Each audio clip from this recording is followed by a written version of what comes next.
사랑과 은혜를 참으로 감사합니다. 21일 동안의 다니엘 특별 새벽 기도회를 통해서 말씀을 주시고 우리의 마음을 새롭게 하시고 더욱더 하나님의 은혜의 보좌 앞에 나아가며 예수 그리스도의 이름으로 나 죽고 예수로 사는 그러한 삶으로 나아갈 수 있도록 은혜 베풀어 주심에 감사합니다. 하나님, 오늘 또한 금요 오순절 집회로 주님 앞에 아버지 하나님 예배합니다. 성령 하나님 충만하게 우리 각 사람의 마음마다 임하여 주시옵시고 이 시간 생명의 말씀을 허락하시고 하나님의 음성을 듣는 귀한 시간이 될 수 있도록 성령님 역사하여 주시옵소서. 이 시간 가운데 주님께서만 영광을 받아주시고 또한 오늘의 모든 기도 가운데에도 하나님의 놀라우신 뜻 안에서 응답하여 주시옵소서. 감사드리며 예수님의 이름으로 기도합니다. 아멘. 할렐루야. 아멘. 네, 오늘도 주님의 은혜의 보좌 앞으로 예수 그리스도의 이름으로 나오신 여러분에게 하나님이 주시는 은혜가 넘쳐나시기를 간절히 축복합니다. 아멘. 네, 우리의 인생의 목표는 무엇입니까? 여러분 각자의 인생 가운데 내가 지금 어떠한 목표를 가지고 달려가고 있는가 다시 한번 이 시간에 생각하는 시간을 가졌으면 좋겠습니다. 사실 이제 우리가 나이가 들어가면서 어릴 때는 뭐 대통령이 되겠다, 의사가 되겠다, 시인이 되겠다, 이런 꿈들이 많이 있었잖아요. 그런데 이제 나이가 들면서 점점 삶 속에 살아가다 보니까 이제 우리의 꿈이 좀 많이 어릴 때와는 많이 달라진 것 같습니다. 여러분의 꿈은 무엇입니까? 다시 한번 이 시간 생각해보는 시간 가졌으면 좋겠습니다. 잘 먹고 잘 사는 것도 우리의 마음 가운데 소원이 될 수가 있겠고요. 또 어떤 분들은 어릴 적에 이루지 못했던 그런 꿈을 다시 한번 내가 도전하고 싶고 이루고 싶다라는 생각도 가진 분이 계실 수 있을 것 같습니다. 그리고 또한 현재 다니고 있는 직장에서 승진을 하는 것, 사회적인 지위를 갖는 것, 또 노후를 예비해서 또 재물을 그래도 좀 얻는 것 등, 또 나를 낳아주신 부모님께 또 효도하는 것, 또 내가 낳은 자녀들이 성공하는 것, 이런 것들이 이제는 나이 든 우리에게는 그러한 꿈이 또 있을 수 있을 거라 생각됩니다.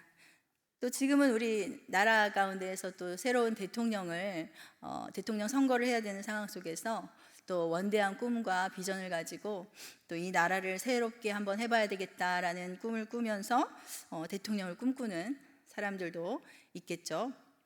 자, 예수 그리스도를 만난 사람에게는 그런데 그 무엇보다도 정말 중요하고 아름다운 꿈이 생겼습니다. 이 꿈은 내가 갖고 싶어서 가지게 된 것이 아닙니다. 예수를 만나서 생명을 얻게 되고 보니까 정말로 가장 소중한 것이 무엇인지를 내가 알게 되었고 저절로 하나님이 주시는 꿈을, 하나님이 주시는 목표를 가지게 되었습니다. 빌립보서 2장 13절 말씀을 함께 읽어보시겠습니다. 빌립보서 2장 13절 말씀인데요, 제가 함께 읽겠습니다. 너희 안에서 행하시는 이는 하나님이시니 자기의 기쁘신 뜻을 위하여 너희에게 소원을 두고 행하게 하시나니. 아멘. 네, 이 말씀처럼 하나님은 당신의 뜻을 이루실 때에 우리에게 마음의 소원을, 꿈을 주시는 것을 우리는 경험합니다. 그래서 예수님을 만난 사람들에게는 꿈이 있습니다. 그 꿈과 비전이 무엇입니까? 그것은 바로 복음을 위한 꿈인 것입니다. 하나님 나라를 향한 꿈인 것입니다. 먹고 살기도 바쁜데 무슨 하나님 나라의 꿈이냐 하는 분들이 혹시 계십니까? 잘 먹고 잘 살면서 하나님 나라의 꿈을 이루며 사시기를 축복합니다. 하나님께서 오늘 사도 바울을 통해서 우리에게 본문의 말씀을 주시는 이유도 바로 그것입니다. 현재 사도 바울의 상황은 맡겨진 사명의 막바지를 달리고 있습니다.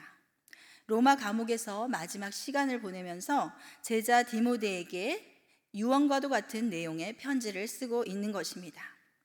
바울은 디모데를 향하여 예수 그리스도의 이름으로 엄히 명하고 있습니다.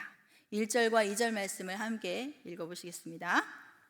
하나님 앞과 살아있는 자와 죽은 자를 심판하실 그리스도 예수 앞에서 그가 나타나실 것과 그의 나라를 두고 엄히 명하노니 너는 말씀을 전파하라. 때를 얻든지 못 얻든지 항상 힘쓰라. 범사의 오래 참음과 가르침으로 경책하며 경계하며 권하라. 아멘. 너는 말씀을 전파하라 라고 명령하고 있습니다. 복음을 전파하라 라고 명하고 있는 것입니다. 말씀을 전할 수 있는 기회가 있던지 기회를 얻지 못했던지 항상 너는 말씀을 전하는 것을 힘쓰라고 명령합니다. 여러분의 삶은 어떻습니까? 복음의 말씀을 전파하고 계십니까? 사실 우리는 이제 담대하게 예수님을 전해야 합니다. 천국과 지옥이 있다는 것과 예수님을 믿는 것만이 구원받을 수 있는 길이라는 것을 담대하게 전할 수 있는 저와 여러분이 되시기를 축복합니다. 범사의 오래 참음으로 권하고 가르치며 권하고 경계하며 권하라 라고 말씀합니다. 복음을 전하는 일에 있어서 인내가 필요하기 때문입니다. 죄인들의 눈은 가려져서 복음의 광채를 보지 못합니다. 그래서 가르쳐야 할 때는 또 단호하게 가르쳐야 한다라고 오늘 명하고 있습니다. 세상이 악해지면서 사람들이 건전한 교훈을 받는 것을 싫어합니다. 각각 자기의 소견이 옳다고 생각하기에 그렇습니다. 교만함의 영이 관영하기 때문입니다. 40일 작정 전도를 하면서 사람들의 다양한 반응들을 봅니다. 얼굴도 쳐다보지 않습니다. 그리고 어떤 사람은 벌써부터 저기부터 멀리 피해서 돌아서 도망을 갑니다. 그리고 어떤 사람은 천국에 가봤어요? 라고 따집니다. 그럼에도 불구하고 우리는 이제 듣든지 아니 듣든지 하나님이 기뻐하시는 복음 전하는 일을 담대하게 할 수 있기를 소원합니다. 예수를 믿게 된 어떤 사람이 간증하게 되는 것을 들은 적이 있습니다. 하루는 길을 가고 있는데 어떤 꼬마 아이가 낭낭한 목소리로 예수님을 믿어야 돼요! 예수님을 믿어야 돼요! 하고 소리를 낭낭한 목소리로 말을 하더라는 것입니다. 에이 시끄러워 라고 하면서 집으로 돌아갔습니다. 그런데 밤에 잠을 자려고 하는데 잠이 오질 않는 것입니다.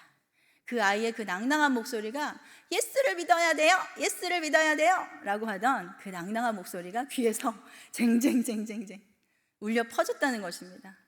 그래서 그분은 즉시로 그 다음 주에 교회를 가고 또 예수를 믿게 되었다라는 얘기를 제가 들은 적이 있습니다. 그래서 저는 그 얘기를 들을 때 아주 너무 간단한 간증이잖아요. 아주 단순한 간증이잖아요. 그런데 그 얘기를 듣고 저도 밖에 나가서 전도할 때는 예수님을 믿어야 합니다. 제가 배웠습니다. 그때 그 간증을 듣고 예수님을 믿으셔야 합니다 라고 외칩니다. 그리고 그 저의 마음 가운데 소원은 무엇이냐면 그 사람이 오늘 집에 가가지고 잠 못 자고 내 목소리가 예수님을 믿어야 합니다, 예수님을 믿어야 합니다 라는 목소리가 들려지기를 소원합니다. 그래서 그 마음으로 예수님을 믿어야 합니다 라고 외치는 것입니다. 여러분 들어보셨죠? 함께 전도할 때 제가 예수님을 믿어야 합니다 라고 외치는 거 들어보셨죠? 네. 주님은 우리에게 복음을 위해서 고난을 받으라 라고 말합니다. 전도자의 일을 하고 너의 직무를 다하라 라고 합니다. 우리 한번 말해 보실까요? 전도자의 일을 하고 내 직무를 다하라. 디모데후서 4장 5절 말씀을 함께 읽어보시겠습니다. 그러나 너는 모든 일에 신중하여 고난을 받으며 전도자의 일을 하며 내 직무를 다하라. 아멘. 이제 우리의 직무가 무엇입니까? 전도자라는 것입니다. 이 말씀이 어떻게 들려지시는지 궁금합니다. 다른 사람의 이야기가 아닌 것입니다. 바로 오늘 저와 여러분에게 주시는 말씀입니다. 복음이 무엇입니까? 예수님은 나의 구원을 위해 이 땅에 오셨습니다. 우리는 모두 죄인입니다. 이 땅에 태어나서 한 번도 거짓말을 한 적이 없고 한 번도 사람을 미워해 본 적이 없고 한 번도 악하다고 여겨지는 일을 한 번도 한 적이 없는 사람이 있을지라도 모든 사람은 아담의 죄의 정가로 인하여 우리는 모두 타락하고 부패한 인간입니다. 그래서 그 누구나 100% 모두 다 지옥행 열차를 타고 지옥으로 가고 있습니다. 천국의 왕이신 거룩하신 하나님을 떠났기 때문입니다. 그리고 또 수많은 사람들이 너무나 안타깝게도 이미 지옥으로 갔습니다. 그렇다면 천국에 갈 수 있는 사람은 누구입니까? 죄가 하나도 없는 사람입니다. 하나님과 같이 거룩한 사람만이 천국에 갈 수가 있는 것입니다. 그러니 아담의 타락 이후에 우리 인류 가운데 천국에 갈 수 있는 의로운 사람은 아무도 없는 것입니다. 하나님은 그런 인류를 너무나 사랑하셨고 너무나 고통스러우셨습니다. 그 죄의 대가는 사망이고 죽음이고 지옥이기 때문입니다. 히브리서 9장 22절 말씀을 함께 읽어보시겠습니다. 율법을 따라 거의 모든 물건이 피로써 정결하게 되나니 피 흘림이 없은즉 사함이 없느니라. 그래서 하나님은 죄가 조금도 없으신 100% 선하신 거룩하신 예수님을 우리에게 내어주셨습니다. 구약시대에 속죄 제사를 드릴 때 짐승에게 안수하여 그 죄인의 죄를 전가하고 그 짐승을 각을 떠서 피를 쏟고 불에 태워 제사를 드려 속죄했던 것처럼 예수님은 우리의 죄를 짊어지시고 피를 쏟으시고 죽으신 속죄 제물이 되셨습니다. 그런데 그것은 구약에서 죄를 지을 때마다 반복해야 하는 제사와는 달랐습니다. 그 단번에 죽으심이 우리의 모든 원죄와 과거의 죄와 현재 미래의 죄까지 다 속량해 주신 것입니다. 우리의 죄를 담당하신 제물이 되어주신 것입니다. 할렐루야. 히브리서 9장 12절 말씀을 함께 읽어보시겠습니다. 염소와 송아지의 피로 하지 아니하고 오직 자기의 피로 영원한 속죄를 이루사 단번에 성소에 들어가셨느니라. 아멘. 그래서 우리는 예수님을 예수 어린 양, 존귀한 이름, 그 이름을 목소리 높여 찬양하고 있는 것입니다. 우리의 모든 죄는 죄가 없으신 예수 그리스도께서 짊어지시고 사망으로 피 흘리심으로 그 모든 죄의 대가를 치러 주셨습니다. 100% 죄인인 우리가 100% 깨끗하신 예수님, 날 위해 십자가 지시고 부활하신 예수님을 믿을 때 하나님은 우리가 100% 죄 없고 깨끗하다고 인정해 주시는 것입니다. 아멘. 그것이 바로 칭의의 은혜입니다. 오직 우리 죄를 담당하신 예수를 믿는 믿음으로 의롭다고 칭함을 받게 되는 것입니다. 예수 그리스도의 의의 옷을 입을 때 우리의 모든 죄가 가리워지는 것입니다. 하나님이 애굽에 재앙을 내리실 때 유대 백성들에게는 그 죽음의 재앙이 덮치지 못한 것처럼 예수 그리스도의 의의 옷을 입은 사람은 둘째 사망의 재앙이 덮치지 못하는 것입니다. 고린도전서 15장 21절 22절을 읽어보시겠습니다. 사망이 한 사람으로 말미암았으니 죽은 자의 부활도 한 사람으로 말미암는도다. 아담 안에서 모든 사람이 죽은 것 같이 그리스도 안에서 모든 사람이 삶을 얻으리라. 아멘. 믿어지십니까? 아멘. 예수님의 피 흘리심의 십자가가 나를 구원하시기 위한 것이라는 믿음의 선물을 모두 받으시기를 축복합니다. 이제 그 구원의 예수님을 만난 사람에게는 다른 세상적인 목표가 사라졌습니다. 아니, 삶의 목표는 여전히 있습니다. 그러나 그것의 궁극적인 목적이 바뀌었습니다. 내가 명성을 얻고 내 자녀가 잘 살고 내가 행복하기 위해서가 아니라 이제 우리의 삶의 목적은 하나님의 영광을 위해서, 하나님의 기쁨이 되기 위해서 살아가는 것입니다. 구원받은 사람의 인생의 목표는 또한 영혼들을 살리는 것입니다. 우리의 모든 목표와 비전은 궁극적으로 하나님의 나라를 이루어가는 것입니다. 하나님 나라를 이루어가는 것은 당연히 복음을 전하는 일로 연결되는 것입니다. 먹든지 마시든지 무엇을 하든지 하나님의 영광을 위해 하게 되었습니다. 아멘. 오늘 저는 우리의 달려갈 그 길이라는 제목으로 말씀을 나누기를 원합니다. 오늘 사도 바울이 몇 절이죠?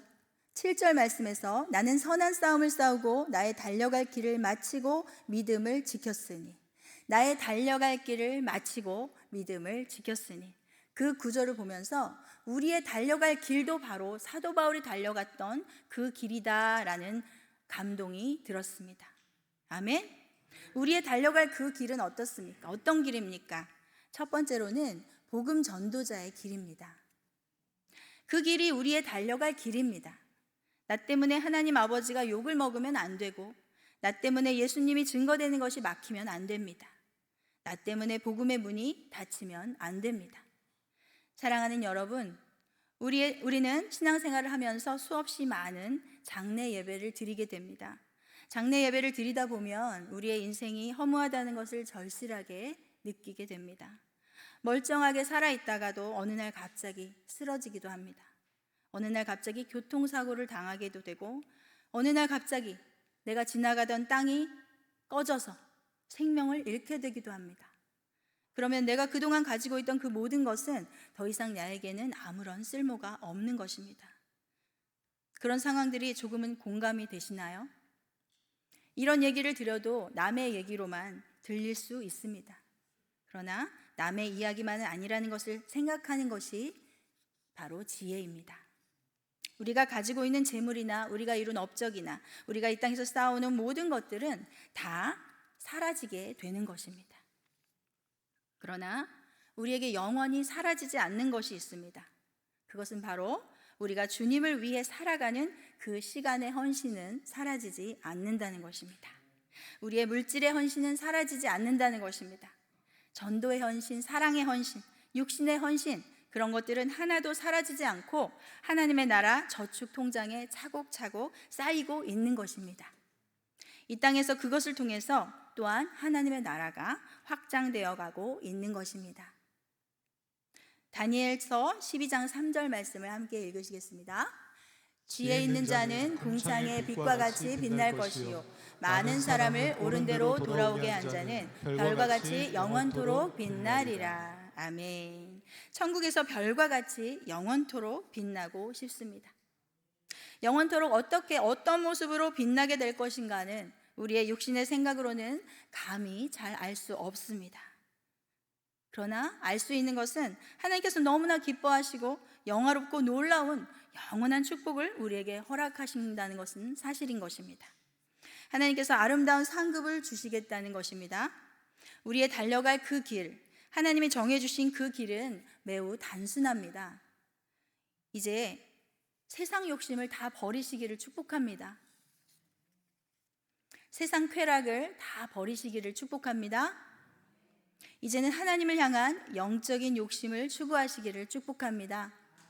어떻게 하면 하나님께 더 기쁨이 되고 어떻게 하면 많은 사람들을 예수께로 인도할까 고민하시기를 축복합니다. 언제까지 세상과 주님 사이에서 머뭇거리시겠습니까? 열왕기상 18장 21절 말씀을 함께 읽어보시겠습니다. 엘리야가 모든 백성에게 가까이 나아가 이르되 너희가 어느 때까지 둘 사이에서 머뭇하려느냐? 여호와가 만일 하나님이면 그를 따르고 바알이 만일 하나님이면 그를 따를지니라. 아멘. 여호와가 하나님이라면 그를 따르십시오. 예수님이 여러분의 하나님이십니까? 아멘. 그렇다면 온 맘 다해 예수님을 사랑하고 모든 삶 속에서 예수님을 따르시기를 축복합니다. 이것은 사도 바울만 가야 하는 길, 목회자들만 가야 하는 길이 아니라는 것입니다. 바울 선생님은 이제 마지막 가는 길에 있어서 자신의 사역의 길을 돌아보며 내가 전제와 같이 부어졌다라고 말합니다. 4장 6절 말씀을 읽어보시겠습니다. 전제와 같이 내가 벌써 부어지고 나의 떠날 시각이 가까웠도다. 나의 떠날 시각이 가까웠도다. 죽음이 가까웠다라는 것입니다. 죽음 앞에서 아무도 장사가 없습니다. 그러나 예수 안에서 아름다운 삶을 산 사람이라고 한다면 그 사람의 인생은 많은 사람들에게 기억되고 또 많은 사람을 옳은 대로 돌아오게 할 수 있는 역할을 할 수 있는 것입니다. 주님의 영광을 위해 살아온 삶은 죽어서도 주님께 영광 돌리는 인생이 되고 영원토록 별과 같이 빛날 것입니다. 사랑하는 여러분, 우리의 인생은 풀과 같이 꽃과 같이 시들어집니다. 거듭 말씀드리지만 우리의 인생에서 오직 남는 것은 하나님의 말씀을 살아가는 삶만 남는 것입니다. 주님의 영광을 위해 살아가는 그 인생만 남는 것입니다. 그렇게 살아가는 사람을 통해서 다른 영혼들이 예수를 알고 또 그들이 예수를 위해 살아가게 될 때 우리의 인생은 바로 귀하게 살아온 인생인 것입니다. 인생은 누구나 개인의 종말이 있고 하나님이 데려가시면 모든 것을 놓고 떠나게 되는 것입니다. 인생은 내 집을 두고 잠시 놀러 나온 아이와 같습니다. 친구들과 모여서 돌멩이를 가지고 비석치기를 하고 빨간 벽돌을 곱게 찧어서 고춧가루를 만들고 소꿉놀이를 했습니다. 뉘엿뉘엿 석양이 나타나고 엄마가 향미야 밥 먹어라 라고 부르시면 내가 빻아놓은 고춧가루랑 만들어온 돌담들, 밥상들 그런 것들을 모두 내려놓고 옷에 묻은 흙과 손에 묻은 벽돌 고춧가루를 탈탈 털어버리고 집으로 가야 하는 것이 우리의 인생입니다. 그 나그네 인생길에서 주님은 우리에게 너무 귀한 사명을 맡기셨습니다. 그 길이 우리가 달려갈 그 길인 것입니다. 바로 복음 전도자의 길을 달려가는 것입니다. 아멘. 모두가 다 전도사가 되고 모두가 다 목사가 될 필요는 없습니다. 하나님은 우리 모두를 복음 전도자로 불러주셨습니다. 우리가 있는 가정에서 또 우리가 있는 직장에서 경영하는 사업장에서 복음 전도자로 사시기를 축복합니다. 그것이 이제 저와 여러분이 달려가야 할 그 길인 것입니다. 어떤 길을 달려가고 계십니까? 우리가 달려가야 할 그 길은 바로 생명의 길입니다. 우리는 성경을 하나님이 나에게 주시는 말씀으로 봤습니다. 믿음의 선한 싸움을 싸우고 계십니까? 나와의 싸움, 세상과의 싸움, 마귀와의 싸움, 그 속에서 하나님의 전신갑주를 입고 믿음의 선한 싸움을 싸우시기를 축복합니다. 7절 말씀을 우리 함께 읽어보시겠습니다. 나는 선한 싸움을 싸우고 나의 달려갈 길을 마치고 믿음을 지켰으니. 아멘. 네, 거기까지요. 믿음의 선한 싸움을 싸우며 예수 그리스도의 복음을 전하는 길입니다. 예수 그리스도의 향기를 풍기는 삶입니다. 예수 그리스도의 편지가 되는 삶인 것입니다. 예수를 만난 우리의 주업은 이제 부업이 아니라 주업은 복음 전도자가 된 것입니다. 우리가 일하는 직장의 일들은 이제 우리에게 부업이 되었습니다. 네, 우리가 달려갈 그 길, 첫 번째는 무엇이라고 했습니까? 네, 금방 생각이 안 나시죠? 복음 전도자의 그 길입니다. 아멘. 네, 두 번째는 무엇이냐면요, 매우 긴박한 영혼 구원의 길입니다. 두 번째에서 중요한 것은 긴박하다는 것입니다. 따라 해보실까요? 긴박한 영혼 구원의 길. 네, 매우 긴박하고 매우 급하다라는 것입니다. 금년에 개봉된 소방관이라는 영화가 있습니다. 이 영화에서 나오는 소방관들은 화재 현장에서 인명을 구조하는 사람들이었습니다. 그들의 목표는 화재 현장에서 요구조자, 즉 구조해야 될 사람을 찾아서 구조하는 일입니다. 영화의 앞부분에서는 어떤 아파트 가정집 화재 현장에서 소방관 용태라는 인물이 한 아기를 구조해서 나오는 사이에 본인이 밟고 있는 계단에 불이 활활 타오르면서 무너지려고 했습니다. 그럴 때 그 용태는 자기가 안고 있던 아기를 앞에 가고 있는 소방관에게 받으라고 외치면서 아기를 던져줍니다. 그래서 그 아기는 안전하게 다른 소방관에게 전해졌습니다. 그때에 그 밟고 있는 계단이 모두 불에 타서 그 용태는 불구덩이 속으로 떨어져 죽고 말았습니다. 아기와 함께 죽을 수도 있는 상황이었지만 그는 재빨리 아기를 동료에게 던져주어 아기의 생명을 구하고 자신의 몸은 불구덩이로 떨어지게 된 것입니다. 이 사건은 영화의 앞부분에 나오는 내용입니다. 2001년에 실제로 홍제동 화재 사건을 시나리오로 해서 만들어진 영화입니다. 홍제동에서 식당을 하고 있는 엄마에게는 망나니 아들이 있었습니다. 그는 매번 찾아와서 돈통에 있는 돈을 다 빼갖고 돈이 없으면 엄마에게 돈을 내어놓으라고 소리를 지르며 엄마에게 소리 지르고 엄마를 때리기까지 하는 아들이었습니다. 그 아들은 어느 날 새벽에 엄마가 자고 있는 사이에 다락방에 있는 어떤 보험 계약 서류를 보게 됩니다. 그 계약 서류는 바로 화재 보험에 들어져 있다라는 계약 서류인 것입니다. 그것을 보고 그 아들은 그 보험금을 타내기 위해 그곳에 엄마가 경영하는 식당에 불을 지르게 됩니다. 그 식당은 그 소방관들이 자주 와서 식사를 하는 곳이었고 그 식당의 주인을 그들은 엄마라고 불렀습니다. 주인공의 소방관들이 화재 출동 연락을 받고 가면서 화재가 난 곳이 바로 그들이 자주 모이는 그 식당이었다는 것을 알게 되었습니다. 평소에 그곳에서 밥을 먹고 엄마라고 부르며 친밀하게 생활하던 그곳이 불에 활활 타고 있었습니다. 소방관들은 엄마를 찾아 그 어머니가 연기를 마시고 쓰러져 있는 것을 발견하여 밖으로 구조했습니다. 그리고 다른 곳에 또 구조할 사람이 있는지 샅샅이 뒤져보았습니다. 그런데 더 이상은 이 구조자가 구조해야 할 사람이 없다는 것을 보게 되고 구조를 마무리하려고 합니다.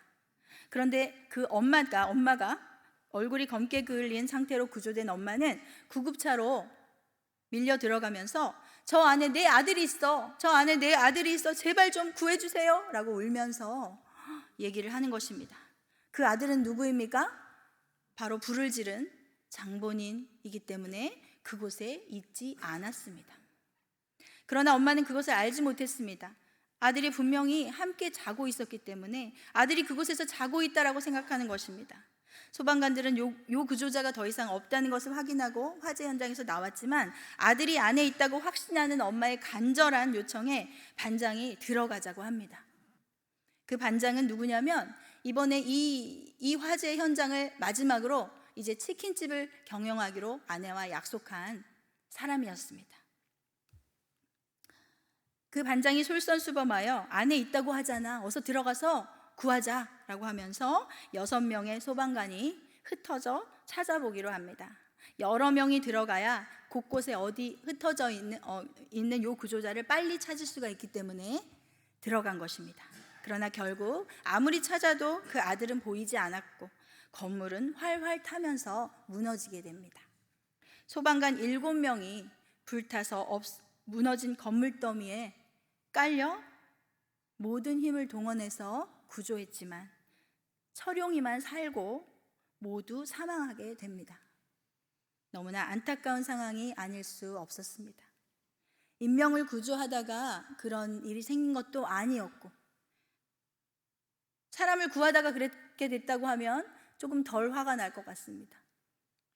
없는 사람을 찾다가 그것도 그곳에 없는 불을 지른 장본인을 찾다가 그렇게 된 상황은 참으로 답답하고 안타깝기 짝이 없었습니다. 거기서 살아남은 소방관 철용이가 6명의 고인들의 사물함을 보며 슬퍼할 때 그 반장의 글이 사물함에 붙어 있는 것을 발견합니다. 소방관들의 합동 장례식을 하며 남은 소방관 철웅이가 이 글을 낭독하며 눈물을 흘립니다. 그것을 제가 한번 읽어드리겠습니다. 제가 부름을 받을 때에는 아무리 강력한 화염 속에서도 한 생명을 구할 수 있는 힘을 저에게 주소서. 거대한 두려움이 밀려와도 앞으로 나아갈 수 있는 용기를 주소서. 타오르는 불길 속에서도 가냘픈 외침을 듣게 하시고 용광로처럼 뜨거운 열기 속에서도 냉정한 판단으로 화재를 진압하게 하소서. 그리하여 너무 늦기 전에 어린아이를 감싸 안을 수 있게 하시고 공포에 떠는 노인을 구하게 하소서. 아이의 이름을 부르며 절규하던 어머니가 눈물을 멈추게 하시고 목 놓아 아버지를 부르던 자식들이 안도하게 하소서. 부디 우리가 구하지 못한 생명이 없게 하소서. 만일 한 생명을 구하려다 저의 목숨이 사라진다면 신의 은총으로 남은 저의 아내와 가족을 돌보아 주소서. 평소에 이 반장은 이러한 기도를 하며 사람들을 구조하고 일을 했던 것입니다. 이 기도를 보면서 많은 감동을 느꼈고요. 이 기도가 바로 우리의 기도가 되어야지 않을까라는 마음이 들었습니다. 지옥행 열차로 가고 있는 저 영혼들을 향한 복음 전도자의 기도라고 해도 맞을 것 같습니다. 어찌 보면 우리는 지옥으로 가고 있는 영혼을 구조하는 소방관, 119 영혼 구조단으로 살아가야 하는 것이 아닐까요? 그래서 제가 한번 다시 기도를 써보았습니다. 우리가 부름을 받았으니 아무리 힘든 고난과 역경이 있을지라도 한 생명을 구할 수 있는 힘을 저에게 주소서. 타오르는 불길 같은 세상의 수많은 전쟁과 난리와 아픔 속에서 살려달라는 영혼의 소리 없는 외침을 듣게 하소서.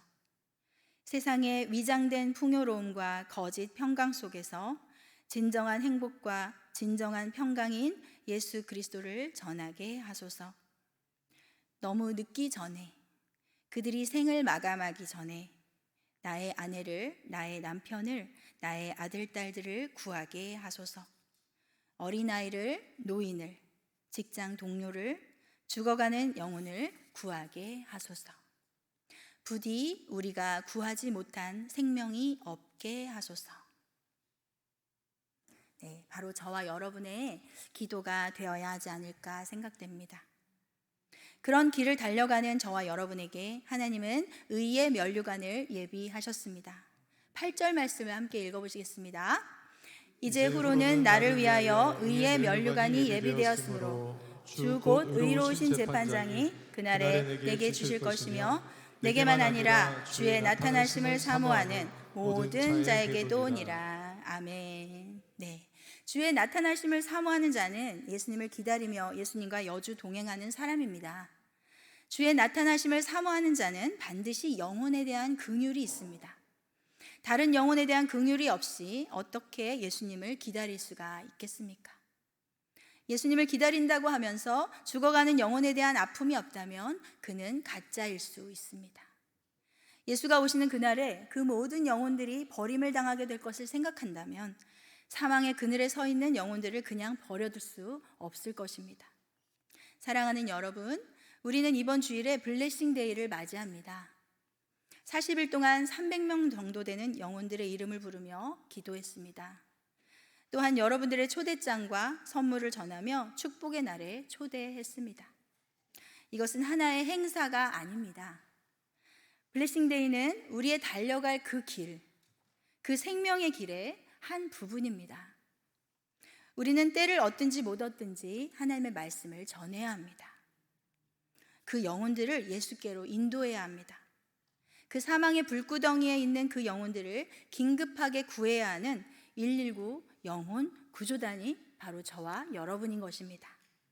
우리가 달려갈 그 길은 나 죽고 예수로 사는 길입니다. 복음 전도자의 길입니다. 긴급한 영혼 구원의 길입니다. 오늘 사도 바울은 생의 마지막을 맞이하고 있습니다. 우리의 인생의 종착역에 도착했을 때 언제 인생의 마지막을 맞이하게 되더라도 믿음의 선한 싸움을 잘 싸웠다고, 나의 달려갈 길을 잘 마치고 믿음을 지켰다고 자신 있게 말할 수 있는 우리 모두가 되기를 예수님의 이름으로 간절히 소원합니다. 그렇게 우리의 달려갈 그 길을, 생명의 길을 달려가는 저와 여러분이 되시기를 축복합니다. 아멘. 이 시간에는 우리가 함께 찬양하고